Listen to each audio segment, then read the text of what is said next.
aproximou-se de Jesus com seus filhos e ajoelhou-se com a intenção de fazer um pedido. Queria, irmãos e irmãs, chamar a nossa atenção para esta mãe, para estes filhos, que se aproximam de Jesus querendo fazer este pedido. Aqueles eram apóstolos do Senhor, discípulos do Senhor.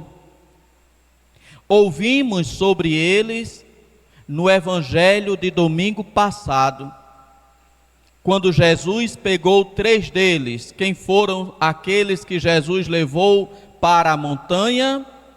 Pedro, Tiago e João. Justamente estes 2 que aparecem hoje no Evangelho. Tiago e João são filhos de Zebedeu.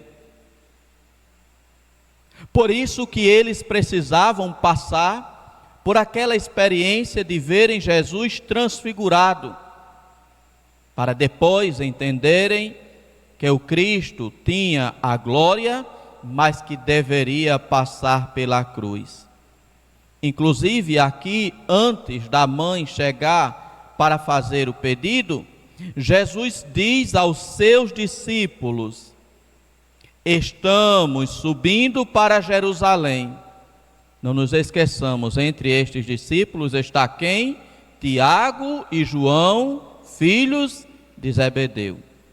Diz Jesus: estamos subindo para Jerusalém, e o Filho do Homem será entregue aos sumos sacerdotes e aos mestres da lei.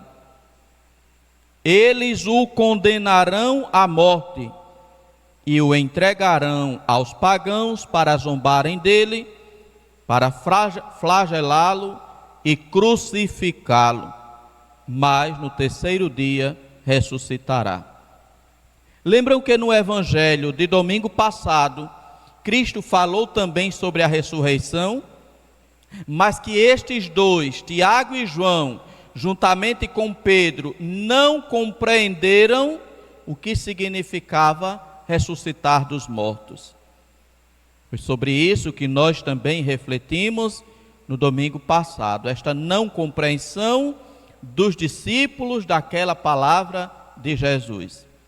Jesus aqui novamente volta a falar para os seus apóstolos, entre eles Tiago e João, filhos de Zebedeu, falando daquilo que lhe acontecerá, profetizando a sua morte, mas profetizando também a sua ressurreição.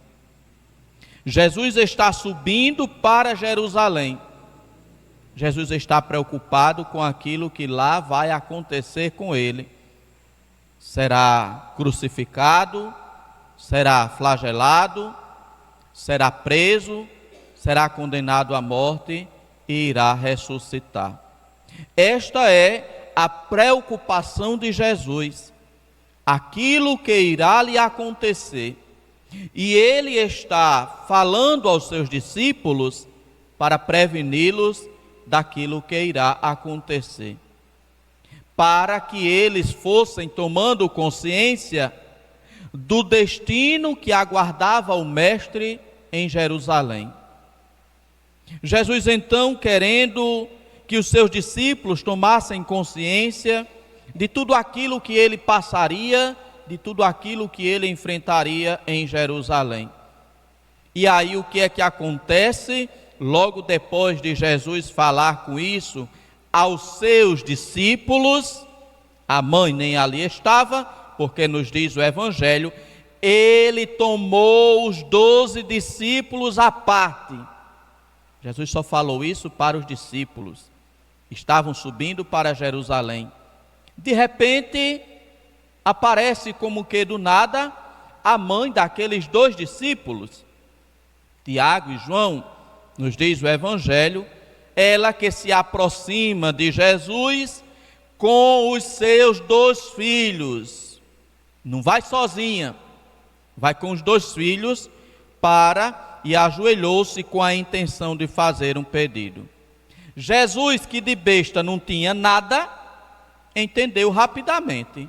E essa alma que reza, essa alma que reza, vai logo, diz aí logo o que tu queres.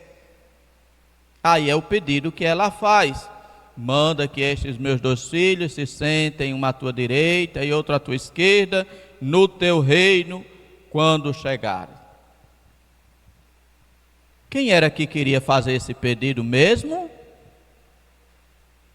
Eram os 2. Mas não tiveram coragem. Estavam como meninos mimados. Queria fazer o pedido, mas tinha vergonha, tinha receio. Vai lá, mãe, faça pela gente. Vai lá, mãe, peça para nós. A mãe então se põe a fazer o pedido a Jesus para os seus 2 discípulos.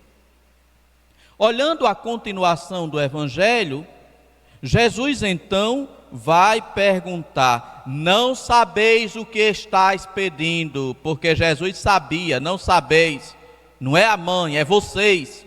Não sabeis o que estáis pedindo. Por acaso podeis beber o cálice que eu vou beber? Eles responderam. Eles quem? Os 2, Tiago e João. Não foi a mãe não. Quem respondeu foi os 2. Eles responderam: podemos. Agora eles assumem que aquele pedido não é da mãe, aquele pedido é deles, mas eles não tiveram coragem, mandaram a mãe. E aí Jesus diz então que eles irão beber do cálice, de fato que ele irá beber, mas que não dependia, não estava no poder de Jesus conceder ou atender este pedido, colocar um à direita ou outro à esquerda. Meus irmãos e minhas irmãs, antes de entrar na glória, os discípulos teriam que deixar de ser mimados. Os discípulos teriam que crescer. Os discípulos teriam que amadurecer. Os discípulos teriam que sair da barra, da saia de sua mãe. Eles teriam que enfrentar os perigos. Antes de entrar no reino, eles deveriam enfrentar o perigo, eles deveriam se libertar do poder de sua mãe. Por isso Jesus vai dizer: de fato, vocês beberão do cálice que eu devo beber. Mas quando vocês aprenderem de fato a serem meus discípulos, porque se vocês não têm coragem de fazer um pedido para mim, manda a mãe de vocês, quem dirá enfrentar a cruz? Na hora que chegar a cruz vão chamar a mãe. Vocês devem ser meus discípulos, mas discípulos que tenham coragem. Coragem para chegar para mim, coragem para fazer o seu pedido, para ter coragem também para enfrentar a cruz. Se nem a Jesus, eles naquele momento tinham coragem de fazer um pedido, que era a intenção deles e não da mãe, a mãe apenas vai lá para fazer certamente os desejos de seus 2 filhos.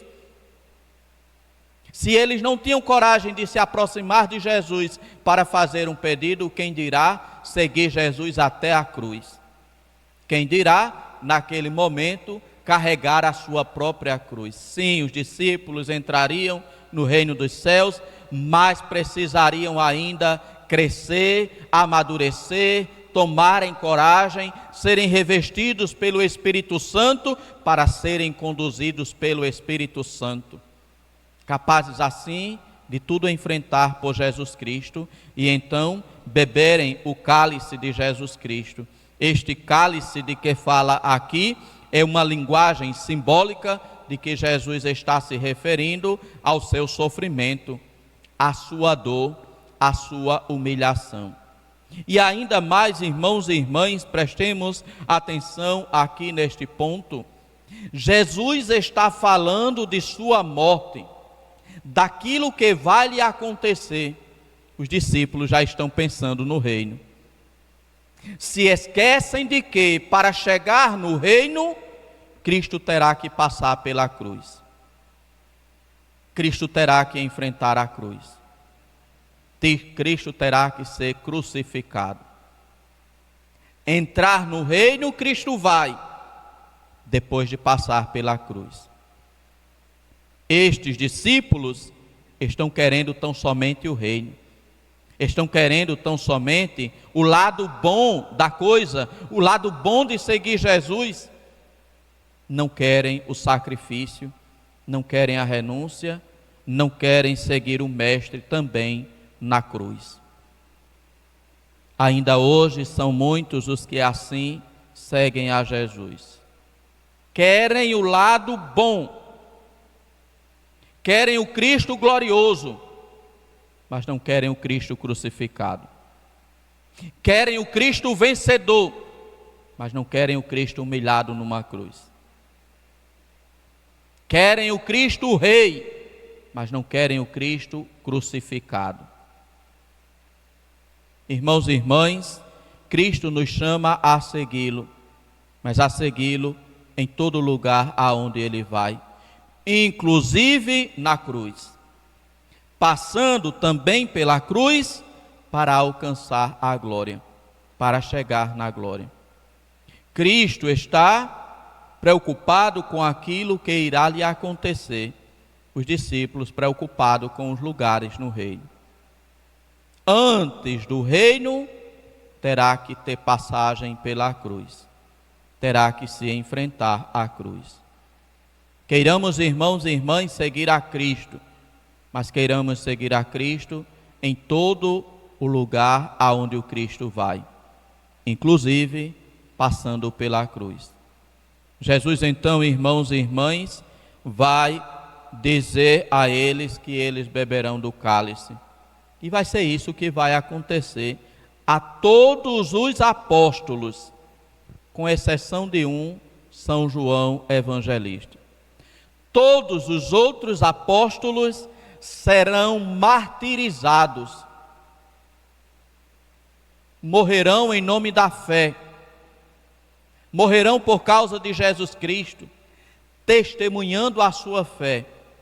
Mas isso só foi possível depois que eles receberam o Espírito Santo, depois que eles viram o Cristo crucificado, depois que eles, passando por tudo aquilo que Jesus experimentou, vão então ter a coragem para dizer: de fato, vale a pena seguir o Mestre em todo e qualquer lugar. Irmãos e irmãs, Tiago e João servem também para nós como exemplo daquilo que devemos evitar: o medo e o se esconder por trás de outro. Tenhamos a coragem de nos aproximar de Jesus, tenhamos a coragem de apresentar para Ele aquilo que é o nosso pedido, por mais estranho que aquele nosso pedido possa parecer. Não tenhamos medo de Jesus, de nos aproximar dele, de fazer o nosso pedido para ele. Ele vai dizer também, assim como disse para aquela mãe: o que tu queres? Se Cristo puder realizar, ele irá fazer aquilo que a gente lhe pede. Se não puder realizar, ele também irá fazer do mesmo jeito, dizendo não ser possível. Não porque ele não tenha poder, mas porque aquilo será melhor para a nossa salvação, mas porque aquilo será melhor para o nosso caminho. Que nós então, irmãos e irmãs, busquemos sempre a Jesus, apresentemos sempre a Ele o nosso pedido. E se temos algum pedido a fazer a Jesus, façamos diretamente a Ele. Ele é nosso Mestre, Ele é nosso Senhor, Ele está sempre pronto para nos ouvir. Louvado seja nosso Senhor Jesus Cristo. Meditemos então, irmãos e irmãs, nesta mãe que se aproxima de Jesus e faz a Ele um pedido para os seus filhos.